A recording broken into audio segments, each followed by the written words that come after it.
Hola à tous, j'espère que vous allez tous très bien. Moi, comme d'habitude, ça va très bien. Aujourd'hui, on se retrouve dans une nouvelle vidéo.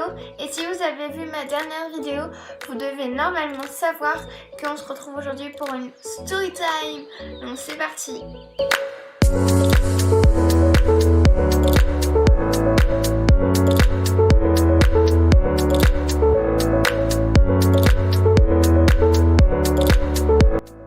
Donc cette vidéo là, à l'heure où elle va sortir, va sûrement être retardée puisque j'ai décidé d'enfin me mettre au montage. Donc je sais pas si je vais réussir. Si j'y arrive pas, c'est pas grave, je vous la sortirai sans montage. Si j'y arrive, et ben elle sera montée. Donc je vais enfin m'y mettre depuis le temps. Et puis j'espère que ça vous plaira. Donc du coup la vidéo Storytime, comme je vous l'avais dit précédemment, ce sera sur une chute, quelque chose qui ne me concerne absolument pas, mais vraiment pas du tout, mais qui m'a fait très peur et très mal au cœur. Vous pourrez peut-être me voir pleurer dans la vidéo, même si c'est quelque chose qui ne me concerne pas du tout. C'est quelque chose qui fait partie de moi et qui m'a concernée en partie. C'est quelque chose qui est en lien avec l'équitation, donc je me sens obligée de vous raconter ça. Cette personne donc qui est tombée m'a donné l'autorisation de parler de vous sur YouTube, et donc vous l'aurez peut-être deviné si c'est si important pour moi. Il s'agit de ma meilleure amie Emma qui a 15 ans, 14 ans et demi, je sais plus, qui est en classe de 3e. Nous ne sommes pas du tout dans le même collège, mais nous avons le même niveau. Nous sommes dans le même cours d'équitation. On se connaît depuis le CM2, donc ça fait déjà un bon moment. Et c'est ma meilleure amie, il n'y a rien à dire. On est presque des sœurs de cœur. Je vous expliquerai ça après. Et elle est vraiment très importante pour moi. Je suis également très importante pour elle. Mais bon, on va commencer tout de suite. Donc déjà, cette chute, elle a eu lieu pendant un cours d'équitation qui était à l'issue d'une semaine de stage, puisque c'était pendant les vacances de la Toussaint de l'année 2019. Donc c'était en novembre, octobre-novembre, je sais plus trop. Donc pendant toutes les vacances scolaires, au Poney Club, il y a des stages. Donc lundi, mardi, mercredi, jeudi, vendredi, toute la journée, sauf le mercredi après-midi où il y a des cours. Et nous, notre cours hebdomadaire d'équitation est une fois par semaine, le vendredi soir de 19h à 20h normalement. Mais en vacances, c'est de 18h à 19h, donc juste après le stage puisque ça se finit à 17h. Bref, ce jour-là, c'était un cours de saut. On montait quasiment toutes. Je crois qu'il y avait quasiment... je crois qu'on était à peu près contente de du poney qu'on montait. Enfin, moi, en tout cas, j'étais contente. Emma était contente, je crois qu'on était à peu près toutes contentes du poney qu'on montait. Ça se passait plutôt bien. Donc on est monté sans problème. Voilà, on a détendu. Et donc l'exercice, c'était de venir au galop. Donc on devait partir du fond de la carrière au galop. Et en fait, on devait tourner. Je dirais pas comme un doublé dans la longueur, parce que le virage est un petit peu plus large. En fait, c'est pas aussi serré qu'un doublé dans la longueur. Mais bref, on devait tourner, venir sauter un obstacle qui se trouvait entre la ligne du milieu, donc doublé dans la longueur, et la piste. Voilà, c'était entre ces deux lignes-là. Et on devait justement venir au galop, bien soigner le tracé, faire un beau virage, venir sauter à la bonne allure, faire quelque chose de propre et de beau à voir tout simplement. Ce qui s'est passé, c'est que Emma, donc, qui montait sa ponette préférée, qui est juste magnifique, c'est une ponette C ou D, je pense que c'est plus D quand même. Elle est juste sublime, donc elle est B avec une petite liste. Elles s'entendent à merveille. Emma est super belle dessus. Donc voilà, c'est sa préférée quoi en fait. Et donc Emma est partie au galop sans problème. Elle a placé ses ailes. Alors je vais pas dire que Danae, puisque c'est Danae la ponette, je vais pas dire qu'elle est feignante. Mais il y a certaines fois, il faut vraiment la pousser pour qu'elle avance bien, etc. Donc le moniteur qui s'appelle David, lui dit à Emma de prendre la bonne vitesse, voilà, de bien accélérer pour bien sauter. Donc Emma obéit, voilà. Elle se dirige vers leur obstacle, tout va bien. Et Emma saute sans problème. Ce qui s'est passé qui m'a fait très peur, donc la chute, c'est pas ce qui s'est passé important dans le saut. C'est ce qui s'est passé juste après. Donc Emma, elle a fait un saut tout à fait correct, très beau. Enfin, Emma, elle saute toujours beaucoup mieux que moi, encore une fois. Mais voilà, elle a sauté sans problème. Et à l'issue, donc à la réception du saut, en fait, si vous voulez, quand elle a sauté, la jument, elle a un tout petit peu plus freiné. Un tout petit peu freiné avant de sauter. Ce qui fait que Emma, elle était en équilibre. Elle a perdu un petit peu de vitesse en fait. Mais elle a sauté très très bien. Et à la réception de l'obstacle, Emma en fait ne s'est pas redressée. Suite au saut, bizarre entre guillemets on va dire. Mais très bien quand même. Emma ne s'est pas redressée en fait. À la sortie de l'obstacle, on est censé vraiment se redresser, se grandir pour ralentir le cheval, etc. Emma ne s'est pas redressée et en fait elle s'est vraiment écrasée, pas écrasée mais elle est tombée sur l'encolure vraiment comme si elle avait été projetée. Voilà, elle a été projetée sur l'encolure de la jument en fait sans faire exprès, elle ne s'est pas redressée. Et la jument suite à ce geste a pris peur. Il y a eu une réaction, elle a éjecté, mais vraiment éjecté, quand je dis éjecté c'est éjecté. Emma et ma pauvre, elle a fait un vol plané. Tout simplement parce que quand, à l'issue du saut, quand vous tombez sans faire exprès sur la colure de votre cheval, s'il est très jeune, parce que Danae il a 4 ans, 4 ou 5 ans, je sais plus, il prend peur tout simplement et il vous fait une réaction en retour.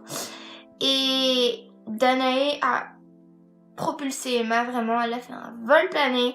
Elle a atterri justement au pied du chandelier, donc de l'obstacle, par terre, sur les fesses, enfin je me souviens plus exactement, et son épaule gauche, il me semble, parce qu'elle est droitière et elle écrit encore, a heurté le chandelier. Elle n'a pas crié, elle n'a pas hurlé, mais elle a gémi et on ne savait pas trop ce qu'elle avait. Donc elle s'est relevée, on l'a fait sortir de la carrière, etc. Et moi, qu'est-ce que je suis bête? Tout simplement parce que après Emma, c'était à mon tour de passer et j'étais tellement pressée parce que le saut, c'était ma discipline préférée, ça ne l'est plus maintenant. Et du coup, j'étais très pressée de sauter, j'avais mon poney préféré, voilà. Du coup, j'ai voulu me lancer pour aller sauter l'obstacle, sauf que quand une cavalière tombe, il faut s'immobiliser directement, tout le monde s'arrête, voilà, on retient son souffle. Et moi, je suis partie au galop tout simplement pour aller sauter. Quelle idiote je suis. Mais le moniteur m'a arrêté juste avant le virage, justement. J'avais pas vu ce qui s'était passé, j'étais tellement pressée, je pensais que moi en fait. Et je me suis dit, mais merde, mais c'est hyper dangereux ce que j'allais faire en fait. Donc j'ai ralenti et en fait, donc le moniteur a récupéré des mails, bien évidemment. Emma est sortie de la carrière puisqu'on montait dehors. Et elle est allée s'asseoir sur un banc donc, qui est juste à côté pour les spectateurs. Et puis nous on a continué comme ça à monter comme si c'était rien passé. Mel était en train de se reposer, de se reprendre les esprits aussi je pense. Et puis on a continué à monter comme si c'était rien passé tout simplement. Le moniteur demandait, on va dire toutes les 5-10 minutes à peu près à Emma comment ça allait, si elle avait mal nulle part, etc. Et à un moment, Emma a dit au moniteur qu'elle commençait à avoir mal. Donc on savait pas trop quoi faire. Le moniteur a appelé les parents d'Emma donc qui sont venus voilà, pour être avec elle tout simplement. Et voilà. Et puis nous on a continué encore une fois. Et quand David, donc le moniteur, a par la suite reposer encore une fois la question à Emma pour savoir comment ça allait. Emma a dit que ça n'allait vraiment pas, elle avait trop mal à l'épaule, elle pensait peut-être avoir une fracture. Donc le moniteur a demandé à Emma s'il voulait qu'elle appelle les pompiers. Et Emma a dit non je veux pas en fait. Elle a limité, je sais pas si c'était ça ce qu'elle a ressenti, mais moi ce que j'ai ressenti, c'est qu'elle avait vraiment peur, elle pensait pas que c'était si grave, donc elle a dit non, je veux pas. Et le moniteur il a dit mais si t'as vraiment mal, si on va appeler les pompiers. Donc au final, il a appelé les pompiers, pardon. Donc ses parents sont allés chercher son sac et Emma est partie dans le camion. Mais j'ai oublié de vous dire, mais quand Emma a fait son vol plané, j'ai eu l'impression d'avoir l'âme qui s'est déchirée en fait. Parce que si vous n'êtes pas au courant, parce que je vous en ai jamais parlé jusqu'à présent, Emma c'est vraiment tout pour moi. Comme je le dis, c'est presque une sœur de cœur. Elle est toujours là pour moi, toujours présente, toujours là en fait quand j'ai besoin d'aide, etc. Je vais me mettre à pleurer en fait parce que c'est tellement profond, elle est tellement importante. Si vous saviez le nombre de fois où j'ai voulu arrêter l'équitation parce que je m'en sortais pas bien, parce que mes amies étaient plus fortes, parce que je progressais pas, etc. Le nombre de fois où j'ai voulu arrêter, Emma était toujours, mais toujours derrière moi à me dire mais continue Camille, continue, tu vas y arriver, tu vas être aussi forte que moi, tu vas monter des poneys comme nous, etc. Elle a toujours été là présente pour moi, on a vécu des moments exceptionnels, c'est une amitié juste dingue, on s'est dit des choses vraiment extraordinaires et je vois pas ma vie sans elle. Parce que je crois que vous imaginez pas un truc. Si j'avais arrêté l'équitation, parce que si Emma n'avait pas été là, j'aurais pu arrêter l'équitation parce que je progressais pas assez. Qui dit que j'aurais arrêté l'équitation, dit que j'aurais peut-être jamais fait de chaîne. Donc en fait, je me dis que c'est peut-être grâce à Emma que j'ai fait une chaîne. Donc je la remercie à chaque fois et elle me dit mais non, j'ai rien fait, mais si, elle est tout pour moi, je me vois pas vivre sans elle tout simplement. C'est comme une sœur de cœur, elle est trop importante et je me vois pas vivre sans elle. C'est comme un rayon de soleil en fait, c'est elle qui m'a donné la joie de continuer, la joie de continuer à monter, la joie de vivre aussi quand ça n'allait pas. Elle est toujours là pour moi et vous imaginez bien que quand on voit sa meilleure amie faire un vol plané, retomber comme si elle avait complètement perdu la tête, comme si elle avait perdu ses esprits en fait, et que vous la voyez retomber puis après partir dans un camion de pompiers, moi j'avais limite l'âme déchirée en fait. Si vous voulez, elle a été éjectée, elle est retombée et au moment où vraiment au moment où son corps a touché le sable, j'ai eu l'impression que mon cœur s'était arrêté. Tout simplement, Emma fait partie de moi, c'est une partie de mon âme. Je l'aime presque comme un parent, encore une fois. Ça m'a fait mal. J'aurais voulu descendre de cheval au moment où elle est tombée, mais non, c'est pas possible. Intérieurement, en fait, j'ai hurlé. Je l'ai pas hurlé comme ça devant tout le monde, mais intérieurement, j'ai hurlé, j'avais peur. Je pleurais pas, mais vraiment, ça m'a fait très peur. Et donc Emma, comme je vous l'ai dit, est partie en camion de pompier. Elle ne s'est pas trompée puisqu'elle est allée à la clinique et on lui a bien dit après des radios qu'elle s'était cassée l'épaule. Donc voilà. Et en plus, c'était pas tout puisque l'accident était doublé puisque elle ne se l'était pas uniquement cassée mais également déboîtée. Donc ça faisait doubler le risque. Qui dit que ça faisait doubler le risque dit également qu'elle allait avoir encore plus de traitements. Donc double accident, on va dire ça comme ça, et double chute. Donc fracture et déboîtement, je sais pas si ça se dit mais... Et voilà, donc elle est restée une nuit je crois à l'hôpital. On a fait des radios, des scanners, etc. Et je sais plus si elle a eu un plâtre ou je sais pas quoi, mais elle a eu un bandage en tout cas pour bien tenir son bras, pour l'aider à se remettre en place, etc. Et voilà, et en fait je crois que vous imaginez pas, c'est notre passion, on se voit une fois par semaine grâce à ça. Emma n'a pu bien évidemment plus monter et vous imaginez bien que en fait j'arrivais plus, enfin du moins à cheval ça se voyait peut-être pas, mais intérieurement dans mon corps je me sentais mal quand elle était pas dans notre cours. Voilà, habituellement c'est toujours avec elle que je marche, c'est toujours elle que je regarde quand on monte, etc. Elle était plus là, elle était dans ma tête mais elle était plus à cheval. Je l'imaginais quelquefois, voilà, avec nous en train de sauter, mais non, elle n'était pas là. Et je sais pas comment elle fait pour tenir en fait sans monter, moi ce serait impossible, c'est ma passion l'équitation, et ne plus monter pendant, attendez, c'était en octobre, novembre, décembre, janvier, février, mars, avril, mai, juin. Ça fait 8 mois qu'elle n'est pas montée. Moi j'aurais pas tenu, c'est juste impossible. Et donc comme je vous l'ai dit, elle a eu un plâtre. Donc normalement elle était censée, elle a eu un plâtre, je sais pas trop ce qu'elle a eu. Elle était censée remonter à cheval, vraiment être rétablie début mars. Vraiment voilà, les médecins avaient dit que ça allait plutôt bien. Donc début mars elle était censée remonter. Sauf que, merci les Chinois, eh bien non, à cause du confinement, on n'a pas pu remonter. Donc vraiment déjà, on a dû tout arrêter l'équitation parce que le club a fermé tout simplement.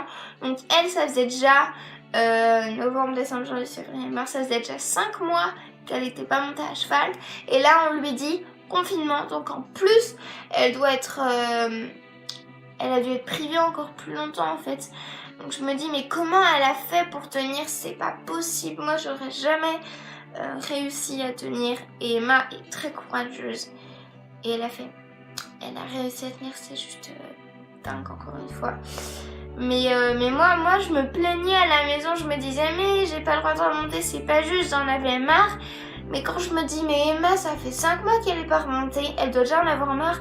Alors le confinement en plus, ça doit être horrible.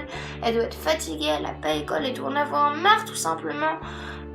Voilà, je m'imaginais, j'imaginais pas comment elle devait être la pauvre. Et malheureusement en fait, je sais pas si c'est le confinement qui a fait ça, qu'elle n'ait pas pu remonter à temps pour vraiment bien reprendre la mobilité. Je sais pas si c'est le confinement ou pas, mais tout simplement elle a dû être reprolongée à traitement. Elle n'a pas pu remonter à la fin du confinement comme nous, ce que j'aurais préféré qu'elle fasse, qu'elle remonte, qu'elle revienne parmi nous. Non, tout simplement parce que son épaule, il me semble, n'était pas bien remis et elle a dû être prolongée.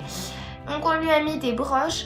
Pour ceux qui ne savent pas, les broches, moi même je sais pas trop, mais en fait on vous ouvre le bras sous anesthésie, bien évidemment on vous endort.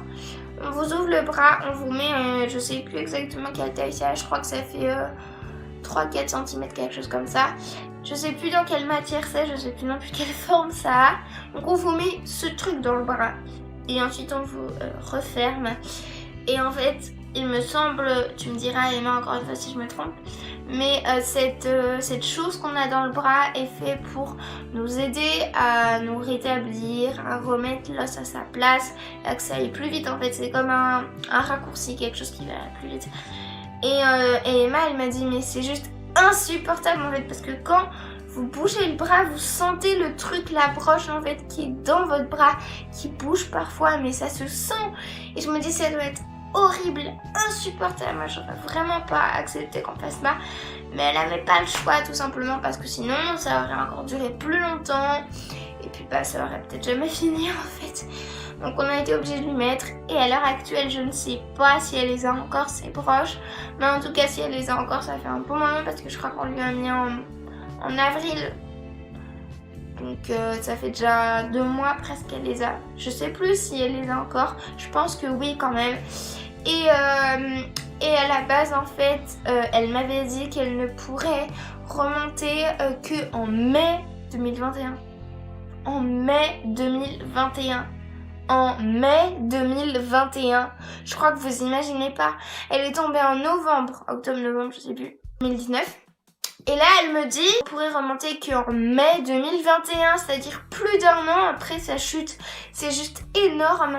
Sauf que j'avais beaucoup mal compris, j'avais trop mal compris. Elle ne m'a jamais dit ça et elle va reprendre en octobre-novembre, donc 1 an après sa chute. 1 an, c'est énorme. Je ne pourrais pas tenir 1 an sans monter à cheval ou 1 an sans toucher, sans voir un cheval. Alors elle est déjà venue au club pendant qu'elle était sous traitement, on va dire ça comme ça. Mais elle n'est pas remontée, je sais pas comment j'aurais fait moi à sa place. Voilà, tout simplement. Et c'est quelque chose qui m'a blessée intérieurement, mais c'est comme une blessure que j'ai et ça me fait mal encore une fois de vous raconter ça, mais ça fait partie de moi puisque Emma très importante pour moi, encore une fois. Je ne veux jamais la perdre, je pense que je la perdrai pas tout de suite. Et ça me ferait très très mal de la perdre, encore une fois. Je pense qu'elle aussi, ça lui ferait mal de me perdre. Mais voilà, tout simplement. Et puis bah, je suis contente pour elle parce que du coup, elle va se rétablir. Elle va reprendre les cours quand elle sera en seconde. Donc voilà, ça va plus vite que ce que j'avais pu croire. Mais ça fait mal quand même intérieurement de voir sa meilleure amie comme ça se faire très très mal. Et j'ai oublié de vous dire, mais j'avais tellement envie d'arrêter pour elle. Parce que comme je vous l'ai dit, elle est toujours là pour moi, elle est toujours présente. Elle a toujours été derrière moi, derrière mon dos, à me conseiller, à me réconforter, etc., à me soutenir. Et là, elle est plus là. Donc j'ai envie en fait d'arrêter pour elle, en fait pour lui donner le retour de ce qu'elle m'a donné. J'ai envie d'être derrière elle, la soutenir, l'accompagner comme elle l'a fait pour moi, même si je me suis jamais rien cassé à cheval. Mais non, c'est pas moi qui paye les cours, c'est pas moi qui décide, encore une fois, c'est mes parents. Et ils me disaient, mais tu l'aimes pas au point d'arrêter pour elle. Mais si, j'aurais très bien pu arrêter les cours pour Emma et vraiment être à ses côtés pour la soutenir et l'encourager à tenir en fait, mais je n'ai pas pu. Donc bien évidemment, même si Emma n'était pas au club, même si elle ne montait pas, comme je vous l'ai dit, quelquefois je m'imaginais s'occuper de son poney, monter, etc., sauter, etc. Mais elle n'était pas là et je suis pas dans la tête des autres, mais je pense qu'elle est elle est dans la tête de tout le monde au club, que ce soit le moniteur, que ce soit les cavalières, peut-être sa ponette préférée, je suis même pas sûre, mais je suis pas dans la tête de tout le monde, donc je sais pas. Voilà, donc j'espère que cette vidéo n'aura pas été trop longue, même si je vous avais dit ça risquait de durer un bon petit moment, j'en suis vraiment désolée, mais c'est très important. Donc je vais clôturer cette vidéo ici en espérant qu'elle vous ait plu. Si c'est le cas, n'hésitez pas à lâcher un pouce bleu, commenter, partager, vous abonner à la chaîne. Et j'ai oublié de vous dire un petit détail, je sais pas si vous l'avez remarqué, depuis 2 semaines, je suis abonnée à Planète Animal, donc qui est une chaîne qui fait des vidéos sur des animaux pour comprendre leur comportement, pour en savoir un petit peu plus sur eux. Et à votre avis, pourquoi est-ce que je me suis abonnée pour ça? Eh bien, tout simplement parce que je vais adopter un chaton. C'est un rêve depuis que j'ai 3 ans, donc ça fait 12 ans parce que je vais avoir 15 ans cette année. Et mon rêve va enfin devenir réalité, c'est juste un pur bonheur pour moi. Donc je vous en reparlerai dans une prochaine vidéo si ça vous intéresse. Mais voilà, je vais adopter un chaton. Je vais le prendre fin août, début septembre et je suis trop contente. C'est une de mes meilleures copines qui me permet de faire cette expérience. Et du coup forcément pour apprendre à éduquer un chaton, à gagner sa confiance, à faire des choses avec lui, à bien s'occuper de lui, à le rendre heureux en fait, à comprendre son comportement. Voilà, et je regarde des vidéos sur Planète Animal et c'est vraiment topissime. Si ça vous intéresse, n'hésitez pas à me le dire dans les commentaires ou par message, je pourrais vous expliquer, vous communiquer ce que j'ai appris. Mais voilà, je vais arrêter de parler parce que la vidéo est déjà beaucoup trop longue. Je vous fais à tous de très gros bisous, on se retrouve dans une prochaine vidéo. Portez-vous bien. Hasta pronto.